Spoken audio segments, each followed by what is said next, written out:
நண்பர்கள் அனைவருக்கும் வணக்கம்.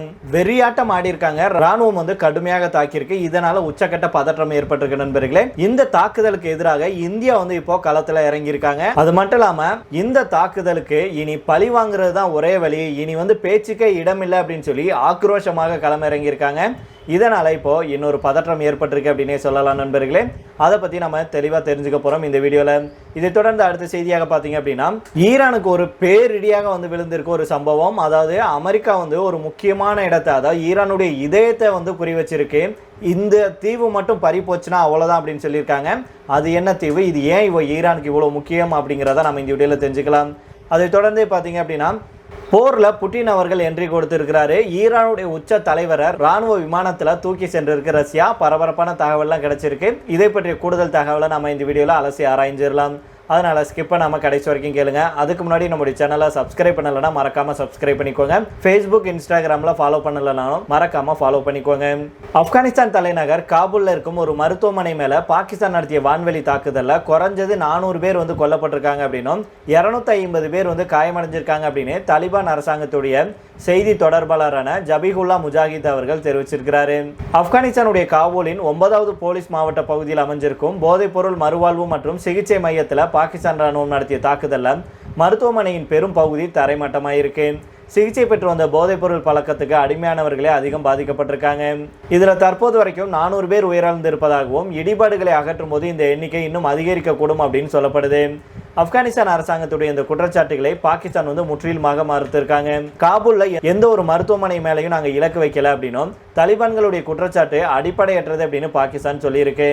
இந்த தாக்குதல் திடீரென நடந்த ஒன்று அல்ல. கடந்த சில வாரங்களாக பாகிஸ்தான் மற்றும் ஆப்கானிஸ்தான் இடையே நிலவி வரும் கடும் பதற்றத்தின் உச்சகட்டமான தாக்குதலாக பார்க்கப்படுது. இந்த தாக்குதலுக்கு சில மணி நேரங்களுக்கு முன்பு தான் இரண்டு நாடுகளுக்கும் இடையிலான பொதுவான எல்லை பகுதியில் இரண்டு தரப்பினரும் துப்பாக்கி சூடு நடத்தினாங்க. இதில் ஆப்கானிஸ்தான் தரப்புல 4 பேர் கொல்லப்பட்டாங்க.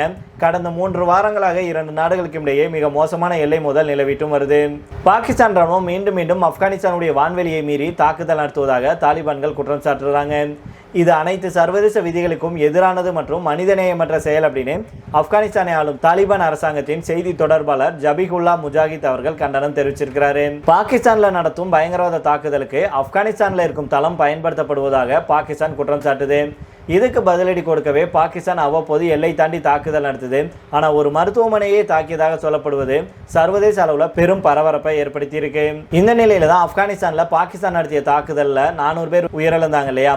இந்த தகவல் வெளியான உடனேயே இந்த சம்பவத்துக்கு இந்தியா கடும் கண்டனம் தெரிவிச்சிருக்காங்க. இந்தியா என்ன சொல்லியிருக்காங்கன்னா, புனித ரம்ஜான் மாதத்துல இந்த மாதிரியான தாக்குதல் நடத்தப்பட்டிருக்கிறது கோழைத்தனமானதும் மன்னிக்க முடியாத வன்முறை அப்படின்னு நம்முடைய வெளியுறவு அமைச்சகம் கடுமையாக பாகிஸ்தானுக்கு எதிராக குரல் கொடுத்திருக்காங்க, கண்டனத்தை தெரிவிச்சிருக்காங்க. இதே வேளையில தான் இனி பாகிஸ்தான் நடத்திய தாக்குதலுக்கு இனி பேச்சுவார்த்தைக்கே இடமில்லை, பேச்சுக்கே இடமில்லை, பழி வாங்குறதுதான் ஒரே வழி அப்படின்னு ஆப்கானிஸ்தான்ல இருக்கும் தாலிபான்கள் சொல்ல ஆரம்பிச்சிருக்காங்க. தெற்காசியாவுடைய புவிசார் அரசியல்ல ஆப்கானிஸ்தானுக்கும் பாகிஸ்தானுக்கும் இடையிலான உறவு எப்போதும் ஒரு சிக்கலான போக்கையை கொண்டிருந்தது. ஆனா கடந்த சில நாட்களாக இரண்டு நாடுகளுக்கு இடையே நிலவி ஒரு மோதல் போக்கு அதன் உச்சகட்டத்தை எட்டியிருக்கு அப்படின்னு சொல்லலாம். சமீபத்தில் காபூல்ல நடத்தப்பட்ட தாக்குதல்கள் இரண்டு நாடுகளுக்கு இடையே இருந்த குறைந்தபட்ச ராஜதந்திர உறவுகளை தகர்த்தெறிஞ்சிருக்கு அப்படின்னே சொல்லலாம். அதாவது பாகிஸ்தான் ஒரு மருத்துவ கட்டமைப்பை நேரடியாக குறி வச்சு தாக்குதல் நடத்துச்சுன்னு சொன்னோம் இல்லையா. இந்த தாக்குதல் அந்த இடத்துல அந்த சமயத்தில் பார்த்தீங்கன்னா கிட்டத்தட்ட 2000 பேர் அந்த மையத்தில் இருந்ததாக சொல்லப்படுது.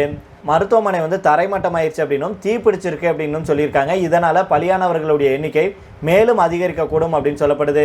இந்த கொடூரமான தாக்குதலுக்கு அப்புறம் தாலிபான் அரசாங்கம் பாகிஸ்தானுக்கு எதிராக மிக கடுமையான நிலைப்பாட்டை எடுத்திருக்கு. அதாவது முஜாஹித் அவர்கள் என்ன சொல்றாருன்னா, பாகிஸ்தான் கூட பேச்சுவார்த்தை நடத்தும் காலம் முடிஞ்சிருச்சு அப்படின்னு அதிகாரப்பூர்வமாக அறிவிச்சிருக்கிறாரு. ராஜதந்திர ரீதியிலான தீர்வுகள் இனி வேலை செய்யாது அப்படின்னும் பாகிஸ்தானுடைய இந்த அத்துமீறலுக்கு தகுந்த பதிலடி கொடுக்கப்படும் அப்படின்னும் அவர் உறுதியளிச்சிருக்கிறாரு. நாங்கள் இனிமே பழிவாங்கவே விரும்புவோம், இனி பேச்சுக்கே இடமில்ல, சண்டைக்கு வேணாவா, சமாதானத்துக்கு வராது அப்படிங்கிற ரீதியில தாலிபான்கள் அறிவிச்சிருக்காங்க. இதனால எல்லை பகுதியில் ஒரு முழு அளவிலான போர் உருவாகுமோ அப்படிங்கிற ஒரு அறிகுறி தென்படுவதாகவே சொல்லப்படுது. அதனால பொறுத்திருந்து பார்ப்போம் நண்பர்களே என்ன நடக்குது அப்படின்னு. இப்படி ஒரு பக்கம் பாகிஸ்தானுக்கும் ஆப்கானிஸ்தானுக்கும் இடையே மோதல் நடந்துட்டு வருது அப்படின்னா, இன்னொரு பக்கம் கடந்த 3 வாரங்களாக ஈரான், இஸ்ரேல், அமெரிக்கா இடையே போர் நடந்துட்டு வருது. இந்த சமயத்துல தான் ஒரு அதிர்ச்சியான தகவல் வெளியாயிருக்கு. அதாவது ஈரானுடைய இதயத்திலே அடிச்சு, அதாவது கார்க் தீவு அப்படின்னு சொல்லப்படுறாங்க, அந்த தீவு மேல அட்டாக் நடத்துறதுக்கு ட்ரம்ப் அவர்கள் குறி வச்சிருக்கிறார் அப்படிங்கிற தகவல் வெளியாயிருக்கு. மத்திய கிழக்கில் நிலவிட்டு வரும் பதற்றம் மேலும் தீவிரமடைந்துள்ள நிலையில டொனால்ட் ட்ரம்ப் தலைமையிலான அமெரிக்க நிர்வாகம் ஈரான் நாட்டுடைய முக்கிய எண்ணெய் மையமான கார்க் தீவை கைப்பற்றும் திட்டத்தை பரிசீலனை செஞ்சுட்டு வருவதாக தகவல்கள் வெளியாயிருக்கு. அமெரிக்க அதிகாரிகள் அளித்துள்ள இந்த தகவல் சர்வதேச அரசியல் மற்றும் பொருளாதார வட்டாரங்களில் பெரும் பரபரப்பை ஏற்படுத்தியிருக்கு.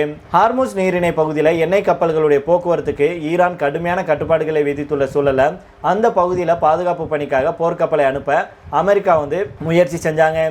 இதுக்காக நேட்டோ நாடுகள்கிட்ட ஆதரவு கோரப்பட்டாலும் அதுக்கு எதிர்பார்த்த ஒத்துழைப்பு கிடைக்கல அப்படின்னு சொல்லப்படுது. இதனால அதிருப்தி அடைந்த ட்ரம்ப் நேட்டோ நாடுகள் உதவவில்லை அப்படின்னா அதன் விளைவுகள் கடுமையாக இருக்கும் அப்படின்னு எச்சரிக்கை விடுத்திருந்தாரு.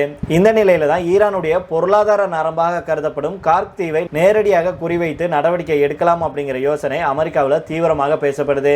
காரணம், அந்த தீவில இருந்து தான் ஈரானுடைய சுமார் 90% கச்சா எண்ணெய் உலக நாடுகளுக்கு ஏற்றுமதி செய்யப்படுது.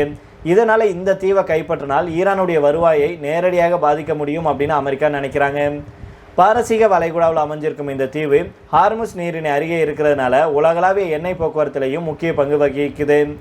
ஏற்கனவே இந்த நீரிணையில் பதற்றம் நிலவி வரும் நிலையில கார்க் தீவை சுற்றியிருக்கும் எந்த இராணுவ நடவடிக்கையும் உலக எரிபொருள் சந்தையில் அதிர்ச்சியை ஏற்படுத்தும் அப்படின்னு வல்லுநர்கள் எச்சரிக்கை விடுத்திருக்காங்க. ஈரானுடைய பல இடங்களில் எண்ணெய் வளங்கள் இருந்தாலும் அவற்றை சேமித்து சுத்திகரித்து ஏற்றுமதி செய்யும் மையமாக கார்க் தீவு செயல்படுது. பல்வேறு எண்ணெய் களங்கள்ல இருந்து பைப்லைன் மூலம் கொண்டு வரப்படும் கச்சா எண்ணெய் இங்கு சேமிக்கப்படுது. அங்கிருந்து எண்ணெய் கப்பல்கள் மூலம் சர்வதேச சந்தைகளுக்கு அனுப்பப்படுது. இதனால இந்த தீவு செயலிழந்தால் ஈரானுடைய எண்ணெய் ஏற்றுமதி பாதிக்கப்படும் அப்படின்னு சொல்லியிருக்காங்க. இந்த தீவுடைய முக்கியத்துவத்தை சர்வதேச உளவு அமைப்பான சென்ட்ரல் இன்டெலிஜென்ஸ் ஏஜென்சி கூட பல ஆண்டுகளுக்கு முன்பே சுட்டிக்காட்டியிருந்தது. ஈரானுடைய பொருளாதாரத்துக்கும் ராணுவ நடவடிக்கைகளுக்கும் இந்த தீவு முக்கியமானது அப்படின்னும் அதனுடைய அறிக்கையில் சொல்லியிருந்தாங்க. ஆனா அமெரிக்கா இந்த தீவை கைப்பற்றும் முயற்சியில இறங்கினாங்கன்னா அதன் விளைவுகள் கடுமையாக இருக்கும் அப்படின்னு எச்சரிக்கை விடப்படுது. ஈரான் பதிலடி நடவடிக்கையாக சவுதி அரேபியா உள்ளிட்ட வளைகுடா நாடுகளில் இருக்கும் எண்ணெய் கிடங்குகள் மற்றும் ராணுவ தளங்களை குறிவைத்து தாக்குதல் நடத்தலாம் அப்படிங்கிற அச்சமும் நிலவுது. இதற்கிடையில தான் இந்தியாவுக்கான இஸ்ரேல் தூதர் ரூவேன் அசார் அவர்கள் ஈரானுக்குள்ள நேரடியாக நுழையும் நோக்கம் அமெரிக்காவுக்கும் இஸ்ரேலுக்கும் இல்லை, ஆட்சி மாற்றமே முக்கிய குறிக்கோள் அப்படின்னு தெரிவிச்சிருக்கிறாரு. இந்த கருத்து நிலைமை இன்னும் எவ்வளவு சிக்கலாக மாறக்கூடும் அப்படிங்கிறத காட்டுது.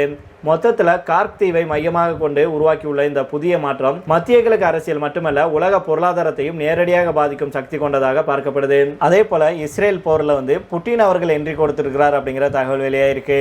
அதாவது அமெரிக்கா மற்றும் இஸ்ரேல் நாடுகள் சேர்ந்து நடத்திய துல்லிய தாக்குதல்ல ஈரானுடைய உச்ச தலைவராக இருந்த அயத்துல்லா அலி கமேனி இறந்தாரு. அவருடைய மகனும் ஈரானுடைய புதிய உச்சபட்ச தலைவர் மொஜ்தபா கமேனி உயிர் தப்பினாரு. அவர் படுகாயம் அடைஞ்சிருக்கிறாரு. இந்த நிலையில தான் நட்பு நாடு அப்படிங்கிறதுனால அவருக்கு ரஷ்யாவில் சிகிச்சை அளிக்கப்பட்டு வருவதாக தகவல்கள் வெளியாயிருக்கு. மொஸ்தபா கமேனியை தீர்த்து கட்டுவோம் அப்படின்னு அமெரிக்காவும் இஸ்ரேலும் தெரிவிச்சிருக்கிறதுனால அவர் சிகிச்சை பெறும் இடம் மிகவும் ரகசியம் காக்கப்பட்டு வருது. இந்த நிலையில தான் மொஸ்தபா கமேனி ரஷ்யாவில் சிகிச்சை பெற்று வருவதாக தகவல்கள் வெளியாயிருக்கு. ரஷ்யா தலைநகர் மாஸ்கோவில் ரகசிய இடத்துல வைத்து அதிபர் விளாடிமிர் புட்டின் உத்தரவுல மொஸ்தபா கமேனிக்கு சிகிச்சை அளிக்கப்படுவதாக தகவல்கள் வெளியாயிருக்கு. ரஷ்யாவும் ஈரானும் நெருங்கிய நட்பு நாடுகள். ஈரான் மீது பொருளாதார தடைகளை அமெரிக்கா விதித்த போதும் ரஷ்ய அதிபர் விளாடிமிர் புட்டின் நெருக்கமாக செயல்பட்டு வர்றாரு. இரண்டு நாடுகளுக்கு இடையே வர்த்தகம், பாதுகாப்புத்துறை சார்ந்த ஒப்பந்தங்கள் இருக்கு. யுக்ரைன் மீதான போரின் போதும் கூட ஈரான் ரஷ்யாவுக்கு ட்ரோன்கள் மற்றும் ட்ரோன் டெக்னாலஜியை வழங்கியதாக சொல்லப்படுது. இதுக்கு கைமாறாக மொஸ்தபா கமேனியை காப்பாற்ற அதிபர் விளாடிமிர் புட்டின் அவரை ரஷ்யாவில் வச்சு சிகிச்சை அளிச்சுட்டு வருவதாக தகவல்கள் வெளியாயிருக்கு. ஏற்கனவே அரபு நாடுகளில் இருக்கும் அமெரிக்காவுடைய பாதுகாப்பு படை தளங்கள் தொடர்பான உளவு தகவல்களை ரஷ்யா தான் ஈரானுக்கு வழங்கியதாகவும் அதன் அடிப்படையில் தான் ஈரான் அரபு நாடுகளை தாக்கியதாகவும் சொல்லப்படும் நிலையில இந்த தகவல் இப்போ கசிஞ்சிருக்கு. இது தொடர்பாக குவைத் நாட்டை சேர்ந்த அல் ஜாரிதா செய்தி நிறுவனம் செய்திகளை வெளியிட்டிருக்காங்க. அதில் ரஷ்ய அதிபர் விளாடிமிர் புட்டினும் ஈரான் அதிபர் மசூத் பெசாஸ்கியானும் தொலைபேசியில் பேசினாங்க. அப்போது மொஸ்தபா கமேனிக்கு ரஷ்யாவில் சிகிச்சை அளிக்க புட்டின் அவர்கள் தனிப்பட்ட முறையில் முன்வந்தார். இதனையடுத்து தான் மொஸ்தபா கமேனி கடந்த 12ஆம் தேதி ரஷ்ய ராணுவ விமானத்தில் மாஸ்கோவுக்கு அழைத்து செல்லப்பட்டிருக்கிறார் அப்படின்னு சொல்லப்படுது. இது தொடர்பாக புட்டின் அவர்களுடைய செய்தி தொடர்பாளர் டிமிட்ரி பெஸ்கோவிடம் கேள்வி கேட்கப்பட்டிருக்கு. அதுக்கு அவர் என்ன சொன்னார்னா, இது பற்றி நாங்கள் ஒருபோதும் கருத்து தெரிவிப்பது இல்லை அப்படின்னு ஒற்றை வரியில முடித்துட்டாரு. இதன் மூலம் மொஸ்தபா கமேனிக்கு மாஸ்கோவில் சிகிச்சை அளிப்படுவதை ரஷ்யா உறுதி செய்யவோ மறுக்கவோ இல்லை. இது பல்வேறு யூகங்களை ஏற்படுத்தியிருக்கு அப்படின்னு சொல்றாங்க வல்லுநர்கள். சரி நண்பர்கள், இதோட நம்ம இந்த வீடியோ முடித்துக் கொள்ளலாம். இதே பற்றி உங்களுடைய கருத்துக்களை கீழே உள்ள கமெண்ட் பாக்ஸில் சொல்லுங்க. மீண்டும் நாளை வேற ஒரு செய்திகளுடன் உங்களை சந்திக்கிறேன். நன்றி, வணக்கம்.